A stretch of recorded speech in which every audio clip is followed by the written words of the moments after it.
JetTour, mucho más espacio para tu familia. Drive Your Future, Imperplast, para su supermercado del techo y Fucac, que ahora es verde.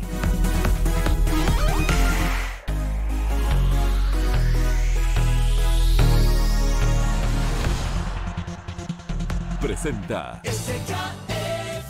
SKF, líder mundial en tecnología de rodamientos. Bueno, 12 pasan de las 11, 36 grados, dice la pantalla de la tele. A esta hora, un domingo que hierve. Vamos a recibir a Ignacio Alonso, que se está preparando también para las selecciones de la Asociación Uruguaya de Fútbol. ¿Cómo estás, Nacho? Bienvenido. Buen día. Muy bien, por suerte, muy bien. ¿Estás más flaco? Sí, estábamos hablando con Alberto que nos pasó lo mismo. O sea, no tiene nada que ver las elecciones. No. Okay. Yo capaz que es de Abu Dhabi, más o menos. Como estuvimos en la previa del Mundial. ¿Régimen de comida? No, algo parecido. ¿Comiste menos? Algo parecido. Yo no hice régimen, pero como no almorzamos prácticamente, porque no tenemos tiempo, bajá de peso. Bueno, ¿y hierve las elecciones? Porque hoy es una temperatura acá de 36. ¿Cómo está en la previa a la elección de presidente? Está tranquilo. ¿Tranquilo? Tranquilo, sí. Uno que de repente porque está dentro de su ámbito, ¿no? Hace la campaña dentro de lo que es el ámbito de clubes, de sectores. No salimos afuera, hemos salido muy poquito en medios y tratamos de escuchar poquito y estar con la gente que trabaja en la campaña nuestra y los clubes y sectores que han trabajado con nosotros. Así que en ese sentido estamos tranquilos. Bien, tenés muchos sectores que realmente te acompañan en la posibilidad de la reelección, Sí. Algunos clubes de primera, de segunda, el fútbol del interior, en principio los jugadores, la C el otro día también te respalda con el voto. Hay algunos lugares todavía como para definir, los entrenadores y algún sector más. Tenés en la previa la ventaja. Pero tenés muy dividido el fútbol profesional, que eso es algo que está preocupando. Sobre todo varios equipos pesados de primera, incluido Peñarol. ¿Cómo vas a surgir desde ahí? ¿Podés? Yo creo que sí. Estamos en la campaña. En la campaña la temperatura es alta, siempre. 36, 38, 50, 100. Pero la nuestra es la que tiene que estar baja. Tiene que estar tranquila. Tenemos que ser personas que piensen en la gestión más que en la elección. Por lo tanto, desde ese plano vamos a ir a hablar. Hablamos muchísimo con una cantidad de presidentes que provienen de ese sector, que algunos están haciendo una campaña activa y otros están en un plano secundario actualmente. Por tanto, con cabeza de gestión y de presidente vamos a seguir conversando para surcir los temas. Yo creo que división en el fútbol profesional siempre hubo. Por algo hubo elecciones en la AUF, en la vieja AUF, ¿no es cierto?, en la que tenía la Asamblea de Clubes como órgano elector, donde pasabas 3, 4, 5 meses sin elegir un presidente, porque nunca llegabas a un consenso, porque estabas partido a la mitad, porque estabas partido 60-40. Eso es la vieja historia del fútbol profesional uruguayo. Y va a seguir siendo la historia del fútbol profesional uruguayo, por distintas razones, porque hay clubes que tienen una rivalidad deportiva, otros tienen una rivalidad circunstancial en su presidente, otros tienen una rivalidad que proviene de agrupaciones políticas a las que pertenecen, otros tienen rivalidad que responden a esquemas comerciales. Nunca el fútbol profesional va a tener una unidad política que digas, uy, esto es un paraíso de unidad, de armonía, no. Siempre los intereses van a estar corriendo y uno tiene que saber que administra, que gestiona un ámbito que es de esa naturaleza. Nacho, está claro que hay una grieta muy importante que parece estar profundizada en los últimos días, pero creo que también es dentro del clima electoral. Yo supongo que vos estás por pasar raya de lo que ha sido este periodo. Entonces, ¿cómo analizás vos el hecho de que tener estos cuadros históricos en contra? Vos has hecho un análisis de tu gestión. ¿Por qué pensás que están en contra? ¿Por qué los tenés en contra? Y sobre todo, ¿qué vas a hacer para tratar de que los 4 años que vienen, si te reeligen, tengan un poco más de tranquilidad y de paz? ¿Entendés a dónde voy? Sí, te entiendo perfecto. Y lo primero que te tengo que decir, lo mismo que dije en la comisión directiva de Peñarol hace unos días. A mí no me gusta cuando se etiquetan a los equipos. Parece que la nueva etiqueta a los equipos históricos. Bien. Yo venía o provengo de un grupo de equipos que nos decían despectivamente el Mides. Y la verdad que no está bueno. Después cambió el estatuto y el Mides parece que Creció. No está bueno esas cosas, ¿no? Y ahora parece que están los históricos versus los que, no sé, los que nacieron ayer. Y no es así. Hay equipos de distinta naturaleza de un lado y del otro. Y para serte claro, las razones que me llegan a pensar a mí que uno está de un lado u otro está del otro, de repente no está buena decirlas, porque yo lo que quiero es unir. Pero las tenés analizadas. Las tengo analizadas. Yo lo que entiendo es que hay un 17 de febrero, va a haber un inicio de una segunda administración en caso que nosotros ganemos, en caso que gane Ferrari una administración de él, y no está bueno hoy caracterizar o ponerle nombre a uno a otro. Diálogo mantengo fluido con más de un presidente que proviene o que está en el grupo de los equipos que apoya a Ferrari. Me llaman por teléfono, hablamos de proyectos, hablamos de situaciones que vamos a vivir en el futuro. Ellos, yo sé que en su íntima confían en nosotros y que saben que hay un camino a recorrer juntos. Hacia adelante vamos a tener las pruebas. Nacho, sabés que las redes sociales hoy día juegan un papel casi preponderante en la información que se da, muchas veces son falsas y muchas veces son ciertas, pasa en todos lados. Pero ha habido un rumor de que hay equipos que quieren retirar a Ferrari de la elección. ¿Vos estás enterado de algo desde el punto de vista de tu información que tengas directa? Yo escuché una entrevista ayer a Álvaro Chihani que lo confirmaba ahí en las voces del fútbol. De esos cortos que largan en el YouTube. Hoy el candidato Ferrari en otro programa que se da de mañana salió a desmentir y le adjudicó la responsabilidad al comité ejecutivo, cosa que es un disparate. Primero porque está aprobado, ayer un promotor de su candidatura lo confirmó públicamente, y segundo porque lanzar esa acusación temeraria no es algo que se pueda ajustar a lo que es una persona que tiene una investidura pública, política, de confianza política en un órgano que es rector de nuestra propia asociación. Me parece irresponsable, son cosas de esa candidatura, no son cosas nuestras, y nosotros en ese sentido no tenemos nada para decir, salvo esto que lo quiero aclarar porque recién salió hace unos minutos en otro canal. Se ve que no escuchó a un presidente que lo promueve. Pero pasame el límite porque no termino de entender. Lo que había el rumor de que Ferrari se podía bajar.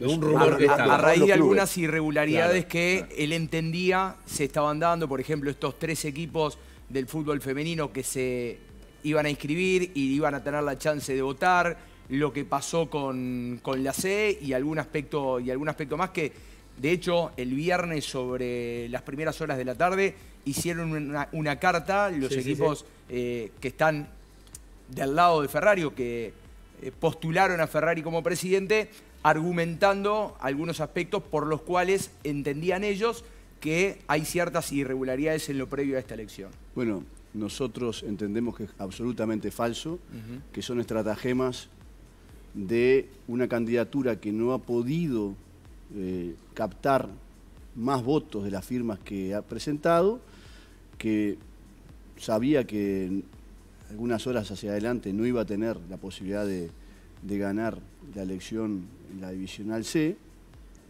no coincidía con el criterio de la Comisión Electoral que fue votada por unanimidad de los equipos, salvo y de los sectores, salvo Potencia, o sea, por la Comisión Electoral, Nacho, la elige el Ejecutivo, ¿no? No. ¿Quién la vota el elige? Congreso. La vota el Congreso. La vota el Congreso. Eso es otra falacia que... Han aparecido tanta mentira que uno se tiene que tragar la saliva muchas veces para no contestar los disparates que se dicen. Ese es un disparate. Pero lo dijo gente de la candidatura que promueve, de la candidatura de Ferrari. Luego nosotros, en ese sentido, no tenemos otra cuestión que presentarnos ante la Comisión Electoral y poder elegir el color de la papeleta, poder dar algún detalle sobre lo que es la elección, el día de la elección, los congresos. En esa reunión hubo una inquietud sobre la forma de votación de los distintos sectores. Ellos entendían que el AC debía votar en secreto, ¿no es cierto? Y la Comisión Electoral entiende que no, ¿Por qué? No, que es cada consejo, cada sector el que debe determinar cómo vota. La comisión es falso que haya dicho que tiene que votar a mano alzada. Podrían haber votado secreto. Ellos podrían haber votado secreto. ¿Y por qué no se votó secreto? Porque el Consejo de Liga, la mayor parte de los equipos, entendieron que había que votar a mano alzada. Quiero hacerte esta Igual, perdón. OFI elige el candidato a mano alzada. No pidieron ahí para que votaran en secreto. Los entrenadores tienen una agrupación y entienden ellos mismos cómo votan. Los jugadores tienen una agrupación y ellos mismos eligen cómo votan. ¿Cómo votan los entrenadores, Gerardo? Disculpan así para saber cómo... Y nos vamos a reunir y que cada uno va a decir cuál es el candidato. Pero ¿cuántos son los que votan? Somos 11. 11, pero a mano... Sí, claro. Mano... Pero además una cosa, nosotros lo vamos a escribir y lo vamos a dejar en acta porque también se hablan tantas cosas. Nosotros estamos escuchando, quiero decir, ni opino nada, ni con Nacho, ni con Ferrari, porque primero que soy apolítico, pero además no quiero influir en nada. Pero como hay muchos socios que quieren dar su opinión, y además no se olviden ustedes que nosotros tenemos 16 filiales en el interior, Claro. Porque a veces no somos 4 viejos como muchos creen que nos reunimos ahí. Hay 16 filiales, tenemos 1.500 socios en todo el país. Y los escuchamos a todos y después, lógicamente, nosotros tomamos pero votan los 11 a mano sí, va a quedar levantada. escrito en acta para que los socios vean a quién votaron y quién votó a cada uno. Pero en la elección anterior, Nacho, ¿fue diferente? En la C fue diferente, sí. En la C fue diferente. ¿Solamente en la C? No sé, los entrenadores no sé cómo fue. Yo sé, me acuerdo de la C clarito, ¿no? Federico decía algo que es lo que se habla. Hoy está bastante dividida la elección entre los equipos de primera división del fútbol uruguayo. Esta elección es una lucha Tenfield contra tu lista. Disculpame, Alberto, que interrumpa, pero quiero... porque yo en ese momento participé del Congreso durante un año. Pienso que la C tiene que saber cuáles son los votos, porque en aquel momento eran 14 equipos y tenían 6 votos. Entonces tenían que saber quiénes votaban a uno y quiénes votaban a otro para ir en porcentaje. ¿Fue así o me equivoco? Yo tengo que acordarme y ver las actas de la elección de la C. Creo que la C votó 9-8 para ir a ver si votaba a mano alzada o votaba secreto. O sea, el propio Consejo de Liga fue el que decidió, igual que ahora, no hubo diferencia. O sea que ese argumento es falaz. Segundo,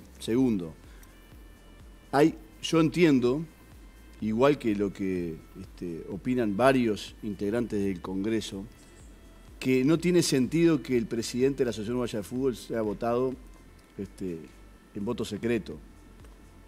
¿Por qué? Porque el que vota es un representante. Y el voto secreto es una garantía para el representado, para el ciudadano de a pie, para que su conciencia esté totalmente libre y sin restricciones a la hora de sufragar.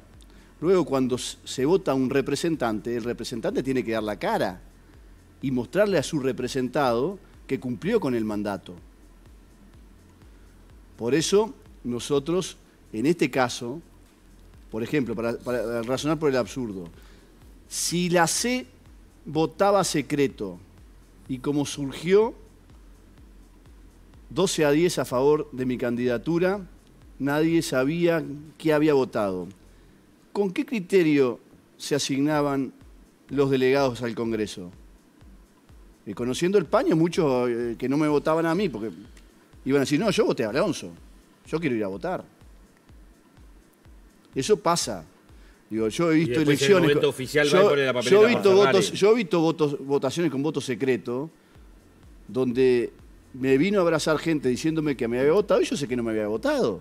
Bueno, pero en la elección pasada se dio vuelta, ganó Curuchetti en primera rueda. Pasó hace poco en la OFI. Después alguno se dio vuelta. Bueno, pero capaz que hasta no sabés quién se dio vuelta. No, yo sé, todos sabemos. Otra falsedad que se maneja, el otro día en un programa se dijo, está en el acta de OFI, yo te la mando acá. En OFI, cuando fueron a decidieron una cosa para la primera vuelta y otra cosa para la segunda. Mandato en la primera, en bloque, y en la segunda, posibilidad de libertad. Y yo sé que a mí me votó Mariana Fernández, Tiscordio, el vicepresidente de aquel tiempo de OFI, Sebastián Sosa y Jorge Ortiz. Nombre y apellido te los doy. Yo sé que no me votó. ¿Por qué? Porque ellos eran los que habían votado en OFI por la candidatura mía y está en el acta, es público. Entonces, han manejado tanta falsedad y tanto disparate que la verdad que una vez se hace fuerza para no contestar. Y eso es uno de los disparates que dicen. Para Nacho, a que 4 no años diciendo ese disparate. No me contestaste los 3 equipos del fútbol femenino que supuestamente se inscriben ahora para poder votar. No. ¿En ese sentido también es falso? Falso. Se escribieron como 15 o 10, 12. Entran 2. 2 que se inscribieron antes de la presentación de las candidaturas, bastante antes. Los que se inscribieron después de la presentación de las candidaturas, ninguno vota. Perdón. Y se bocharon del lado mío y del lado de Ferrari, que supuestamente son del lado mío de Ferrari. Sí, me después no sabe para quedo qué colgado, lado. me quedo colgada la pregunta. Esta elección del 16 de febrero, ¿es una elección que es parte de un enfrentamiento de Tenfield por la televisión con el gobierno actual del fútbol? A nivel de los candidatos, ¿cómo explicás que haya tanto entrevero de lucha? Yo creo que es otra de las preguntas que está bueno que yo sea muy prudente en responder. Pero es lo que maneja un poco la gente del fútbol. Yo pregunto si existe esa guerra, entre comillas, ¿no? Yo tengo ese enfrentamiento, digo. Existe, y yo no debo profundizarlo. Yo soy presidente de una asociación que tiene contrato y que tiene relación comercial con la empresa Tenfield, ¿no?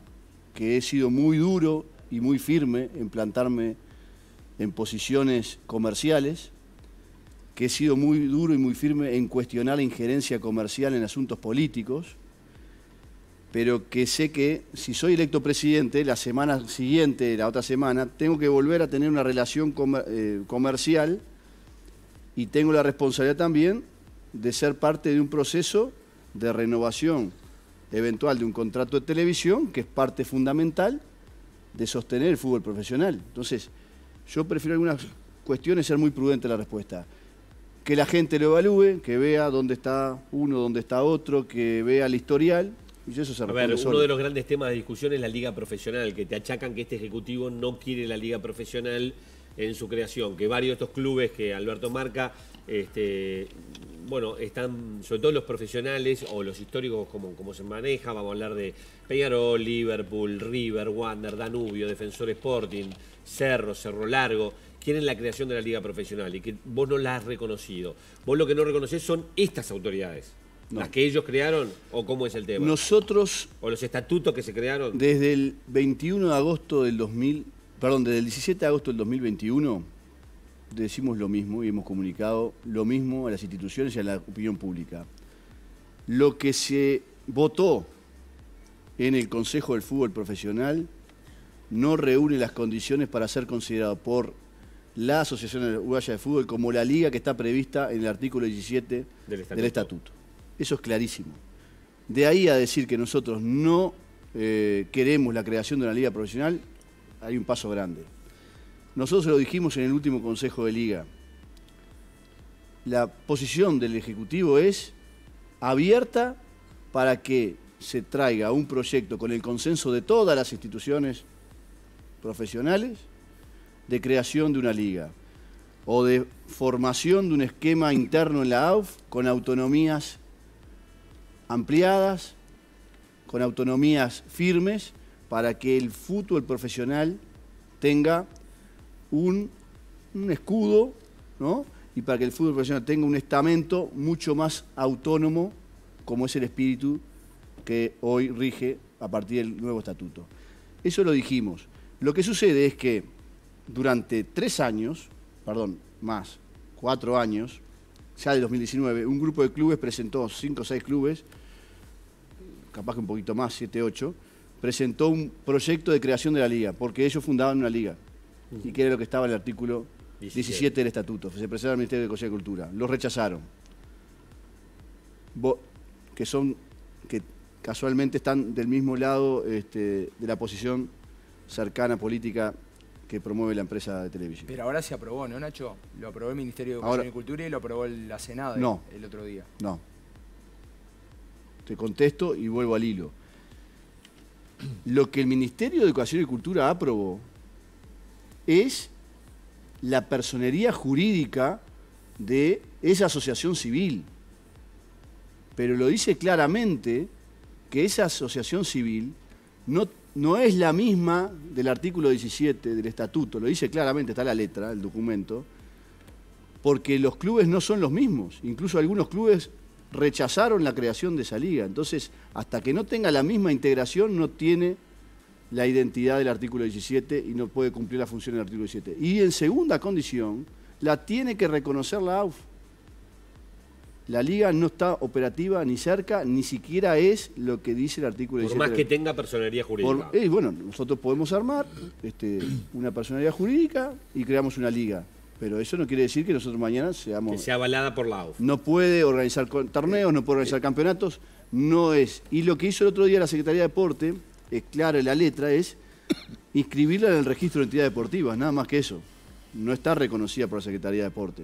Incluso la Secretaría de Deporte en el mes de noviembre emitió un comunicado clarísimo que dice lo mismo que dice este comunicado el documento de enero del Ministerio de Educación y Cultura.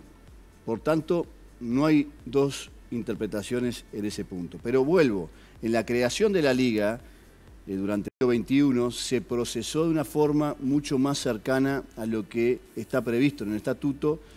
Las comisiones de trabajo, se pasó por el Consejo del Fútbol Profesional, la instancia de cómo debía ser la organización de la liga, si es con personalidad jurídica aparte, si era una sociedad anónima deportiva, si estaba dentro como consejo de la asociación, y se llega a la votación de agosto. Y en esa votación de agosto de su estatuto no se alcanzaron los votos favorables para poder ser considerada. Y hubo siempre una mitad del club de un lado, mitad del club de otro, que no se pusieron de acuerdo. No es el ejecutivo de la asociación. El ejecutivo de la asociación son los propios clubes. Claro, el ejecutivo de la asociación fue el fiel de la balanza en dar la garantía a la mitad de clubes que no acepta esto, a que no se le imponga un régimen que ellos desconfiaban desde el primer momento. Entonces, lo que hay acá, lo que hubo durante todo este periodo, fruto de que siempre es más difícil el fútbol profesional, volvemos al mismo tema al inicio, tenerlo bajo una sola opinión, siempre está dividido. Bueno, lo que hubo fue que no se puso de acuerdo los dos sectores del fútbol profesional, o dos sectores del fútbol profesional, en la creación de la liga. Y son esos sectores que se tienen que poner de acuerdo. Si se ponen de acuerdo, si la asociación entiende que está bien, nosotros hay que elegir nuevas autoridades. No, las autoridades, no es por las autoridades, es porque el estatuto de la liga venga, ¿no?, aprobado y apoyado por el consenso de los clubes. No puede ser que una mitad le imponga a la otra mitad ser parte de una entidad de la que no quiere ser parte. Yo no tengo por qué estar obligado a entrar donde no quiero entrar. Es un principio básico de la libertad de las personas y es un derecho básico. Nacho, como si te eligen presidente, tenés la potestad de elegir ciertas personas que te acompañan, una cantidad determinada de personas que te acompañan en el cuerpo neutrales. ¿Ya tenés los nombres de esas personas? No. No. Pero la elección es el 16.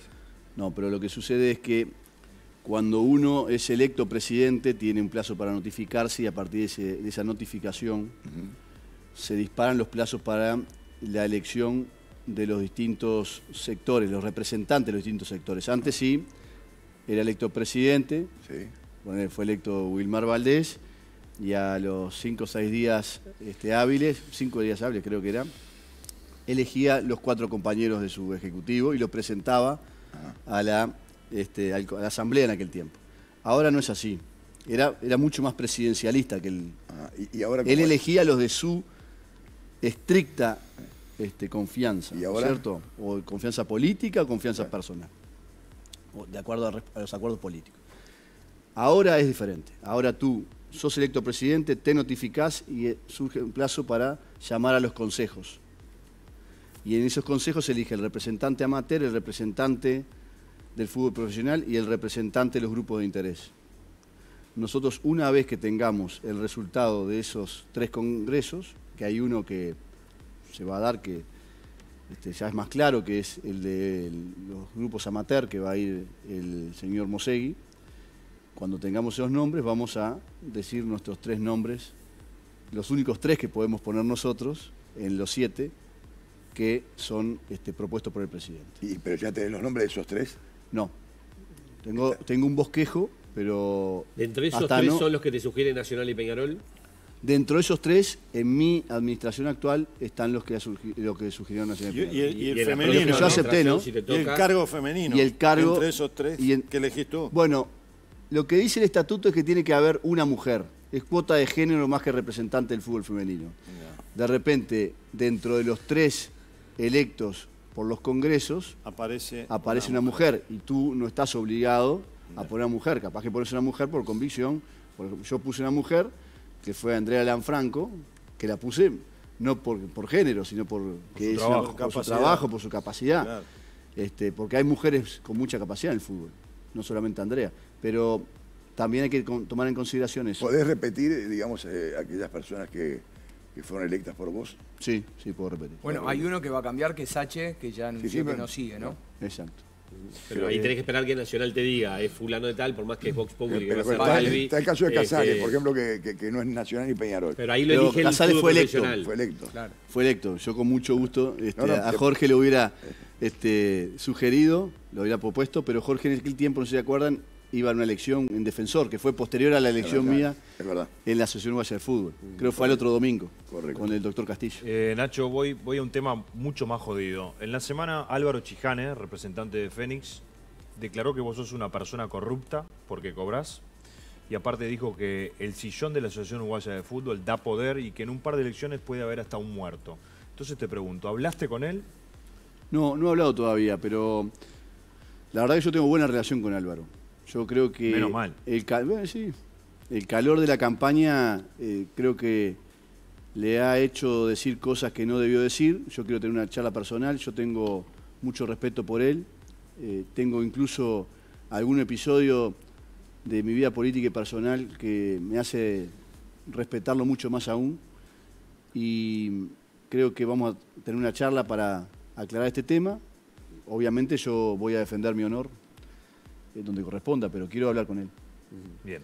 El presidente de Cerro Largo dice que si ganás el acto eleccionario para el fútbol, lo que podría parar el fútbol.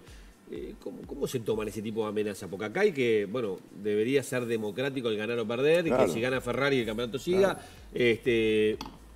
Pero si ganás vos, habría clubes dispuestos a parar el fútbol. Yo creo que son declaraciones de campaña. Pero digo, ¿vale todo en la campaña? Para nosotros no. De la gente que nos apoya a nosotros, de los votos, de los sectores, no ha habido un solo agravio. No ha habido una sola provocación, no ha habido nada que tenga la connotación de una expresión difamatoria como la que no solamente Álvaro, algún otro presidente más ha lanzado, como la que lanzó Ernesto, que creo que también es clásica de Ernesto, ¿no? Porque más de una ocasión se han presentado, incluso en nuestra administración, a pedir que se parara el fútbol, o a exigir que se parara el fútbol, o a decir que iban a no presentarse. Yo lo recuerdo, una vez estaba por largar un ómnibus en Melo y me venía a preguntar una notera que tenían un equipo en Cerro Largo y no sale el ómnibus Cerro Largo. Es clásico de Ernesto, eso es parte del juego, es un gran político que maneja muy bien ese tipo de amenazas, pero creo que no corresponden para un fútbol que es serio. Por eso es muy importante mantener el mando, ¿no? Y que algunas pretensiones de trasladar poder desde los órganos ejecutivos a los órganos parlamentarios, legislativos, no se concrete. Porque la gente que viene a invertir a Uruguay, la gente que quiere ver un partido de fútbol como espectador, la gente que trabaja como futbolista, como entrenador, como profe, como funcionario de un equipo, ustedes, todo lo que corre alrededor, no puede estar a merced de este tipo de iniciativas medias dislocadas. Entonces, creo que es fundamental hacer lo que hicimos nosotros durante este periodo. Aguantamos todos los chaparrones, nos tiraron piedra, nos tiraron un balazo, nos tiraron balazo de forma figurada naturalmente, pero siempre mantuvimos la línea y siempre mantuvimos la firmeza de la decisión. Nacho. Y nunca acá se pudo decir, empezó el campeonato tal tarde porque no sé qué, terminó, no pudo terminar. Mantuvimos siempre las cosas en el fútbol profesional, corriendo en un carril estable. Te quiero preguntar esto, no encuestas, ¿no? Lo que uno conversa, ve por ahí, te dan como favorito para seguir como presidente de la AUF. Alonso, Diego Alonso, ¿es el técnico en tu candidatura para seguir en la selección uruguaya o no?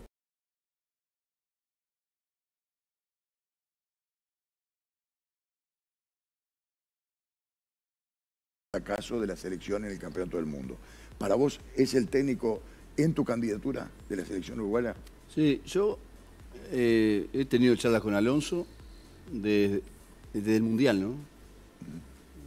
Yo creo que él en aquel tiempo tenía una posición respecto a la expresión pública o la comparecencia pública que, bueno, tenía una determinada fecha. Yo entendía que todos debíamos, de hecho creo que salí en el polideportivo al otro día. al toque. Y Sí, quedamos eliminados el 2 y fuiste el 4.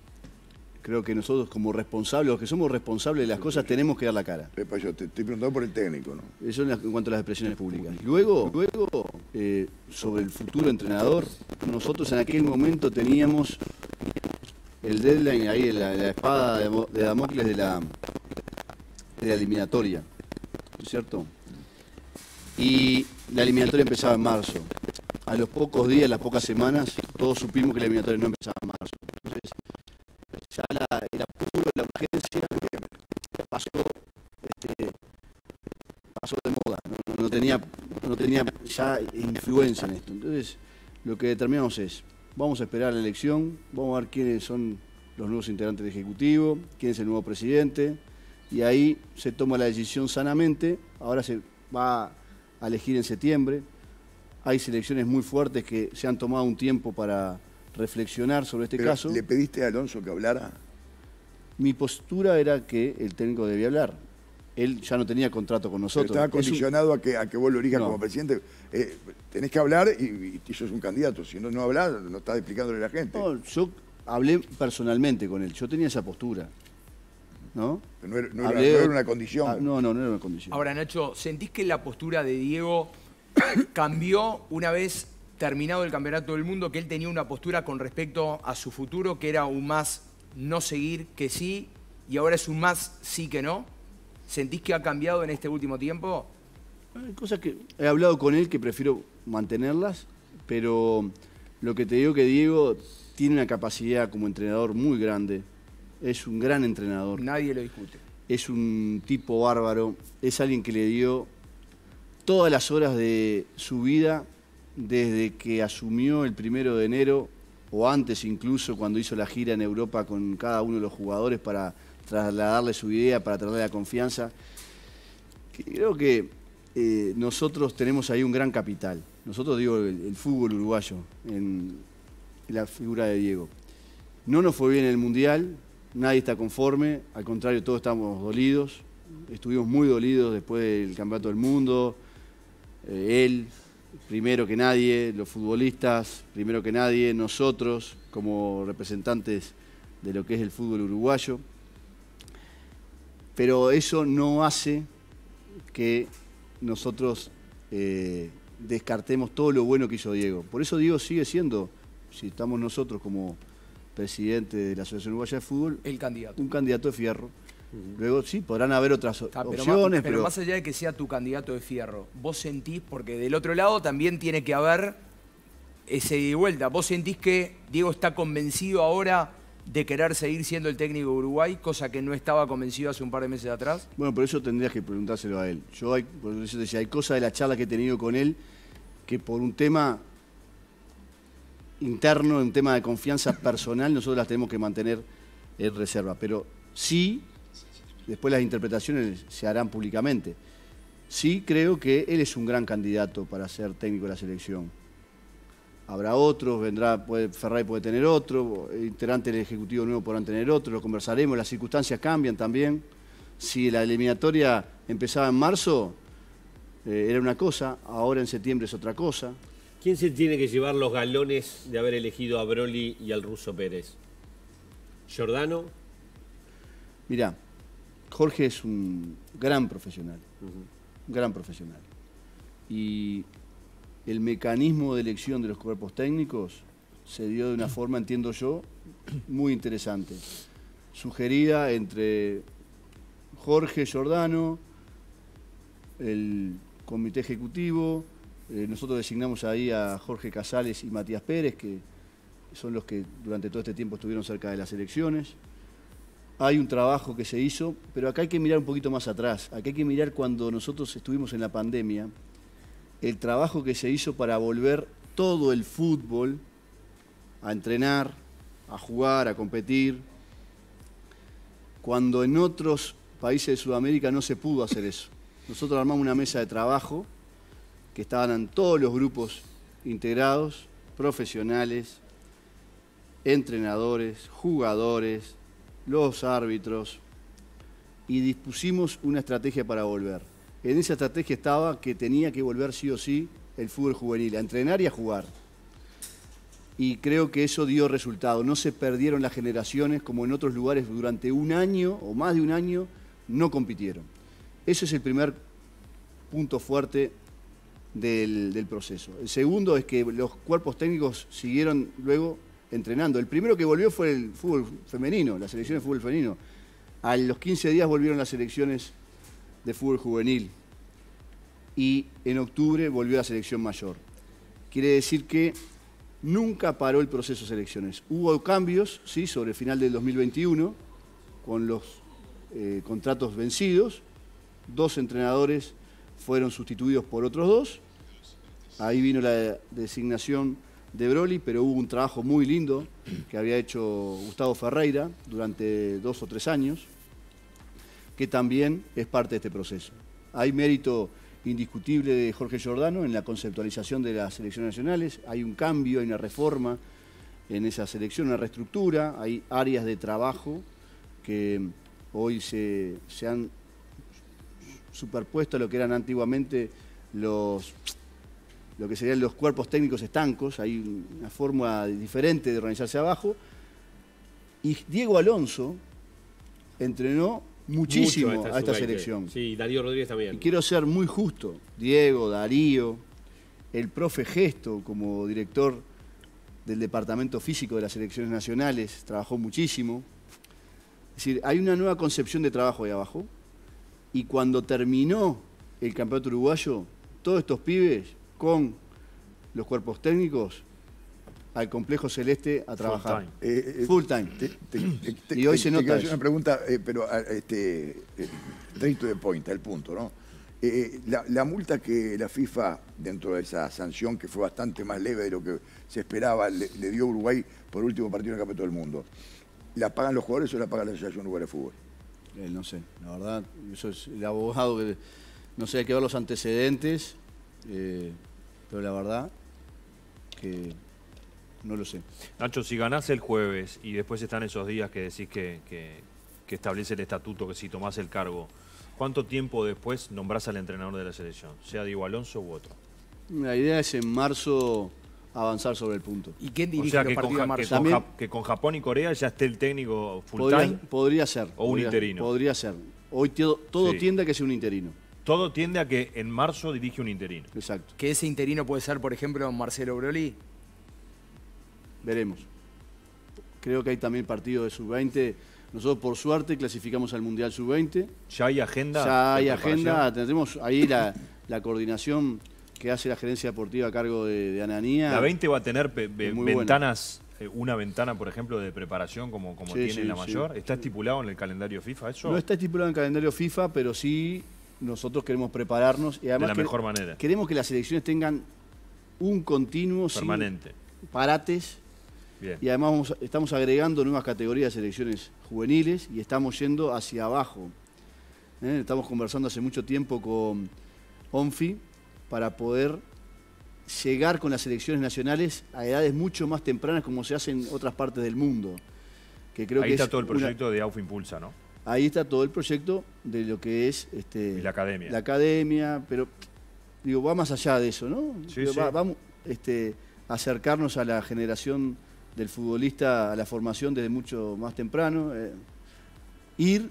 Hay 2 integraciones. Una, la integración en edades, hacia edades mucho más tempranas, y la otra, la integración geográfica, a donde realmente está la cantera. Claramente. 50, 55, 60% del futbolista de selecciones nacionales viene de ahí. Claramente. Y no hay muchas veces la misma posibilidad de formación que en el área metropolitana, lamentablemente. Una cortita, y sé que te tengo que entregar y darte los regalos por haber venido.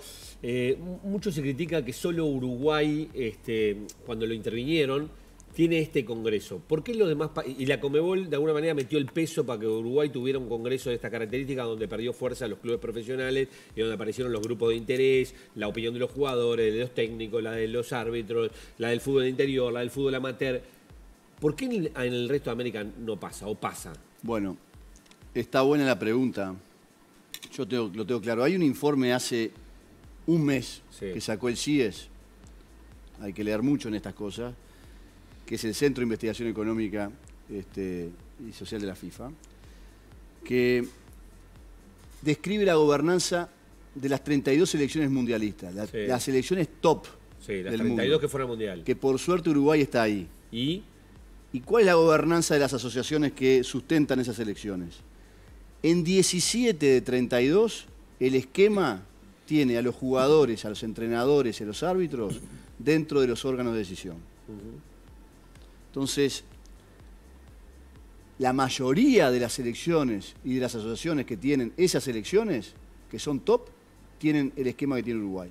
Quiere decir que estamos... ¿Pero el resto de América lo tiene? ¿Argentina lo tiene? Argentina creo que no. Y es campeón del mundo.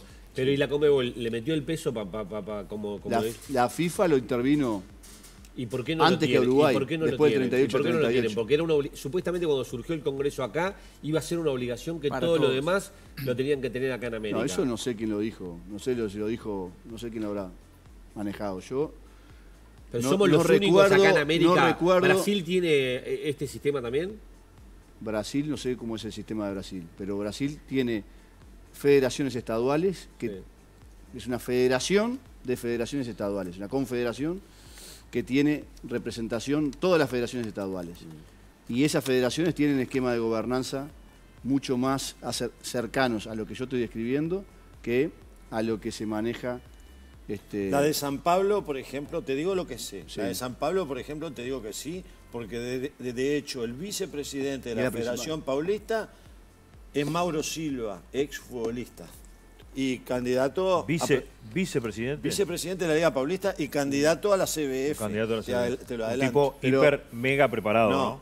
Olvídate. Mega no preparado. alcanza, o Porque sea, la no es verdad que hay un hubo jugador de gran fútbol, un cambio. entrenador. Está buenísimo que Son todos tengan... futbolistas o entrenadores preparados, Sí, sí, sí, sí. profesionalizados. Hay que decir Es todo, otra ¿no? cosa. Porque hubo un gran cambio en lo que es la organización del fútbol, en cual el parámetro que fuiste elegido y que ahora podés volver a ser reelegido con opiniones de mucha gente del fútbol profesional, del fútbol amateur, de los grupos de interés, pero que en un momento fue como medio impuesto, y que la promesa era que iba a ser para todos y que nosotros éramos los primeros, y después yo veo que en toda América eso no pasó. No coincido. Bueno, no pasó. Pero mirá, te digo por qué.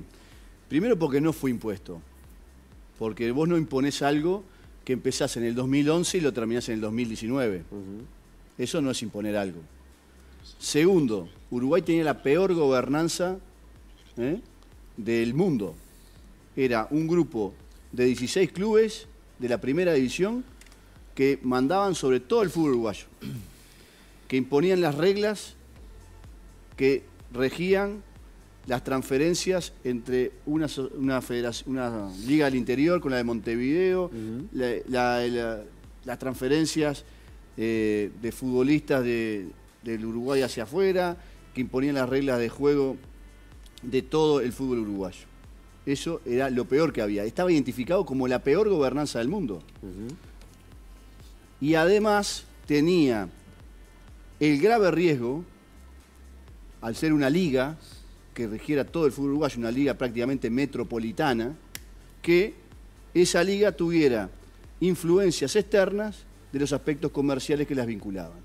Eso está escrito en el diagnóstico de FIFA, que no era Conmebol, era FIFA, para disipar los fantasmas, para aclararlo. 8 años. Cuando se da la primera versión de estatuto para votar, no estaban ni los entrenadores, ni los jugadores, ni los árbitros. Se tiró para adelante, el 6 de abril se tiró para adelante, se puso una fecha límite. Una vez que se determina la intervención, la comisión normalizadora, Welker se va a Asunción del Paraguay. Dice, señores, nosotros tenemos una fecha límite. Yo tengo la posibilidad de que en Uruguay se entienda que esa fecha límite hay que cumplirla. Quiero evitar la intervención, porque no sería algo que estuviera bien visto. Estuviera acorde a la rica historia del fútbol uruguayo, que tenga que intervenirse por haber dilatado tanto, porque no era porque venía los marcianos de Conmebol y de la FIFA, los dictadores, no. Era porque no se había respetado los tiempos que habían sido bastante amplios para aprobar un nuevo estatuto. Vino Welker con un estatuto muy similar al de Abril, que incorporaba, creo que era un jugador, un entrenador, un árbitro, y no se aceptó. Es decir, la intervención es mucho más responsabilidad de los clubes que la critican que de la decisión de FIFA. La decisión de FIFA y de Conmebol. Después esos clubes fueron al TAS, un tribunal independiente completamente, y perdieron la perdieron. Quiere decir que no podemos seguir achacando esa situación, algo que primero mejoró notoriamente el fútbol uruguayo, su representación, enriqueció el ámbito de gobernanza, lo enriqueció. Es la tendencia de las mejores federaciones del mundo.